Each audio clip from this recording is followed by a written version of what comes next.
आता आपण systems of government बघूया, म्हणजे शासन पद्धतीचे प्रकार. तर दोन प्रकारची शासन पद्धती असते. एक असते संघराज्यात्मक शासन पद्धती, त्याला आपण फेडरल गव्हर्नमेंट सिस्टम म्हणतो. आणि दुसरा आहे एकात्मिक शासन पद्धती, ह्याला आपण युनिटरी गव्हर्नमेंट सिस्टीम म्हणतो. तर आता संघराज्यात्मक म्हणजे फेडरल गव्हर्नमेंट सिस्टीम म्हणजे काय, की ज्या शासन व्यवस्थेत केंद्र आणि राज्य यांच्यामध्ये सत्तेचं विभाजन केलेलं असते, केंद्र आणि राज्यामध्ये, आणि ते संविधानानुसार विभाजन असते, त्याला आपण संघराज्यात्मक म्हणतो.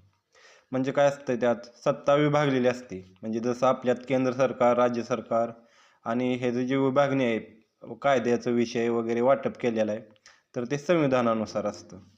राज्यांना स्वायत्तता, ॲटोनॉमी असते. नंतर सत्तेचं विभाजन केलेलं असते, केंद्र आणि राज्य, आणि वेगवेगळ्या केंद्र सूची, राज्य सूची, समवर्ती सूची असे विषय संविधानानुसार दिलेले असते. आता ते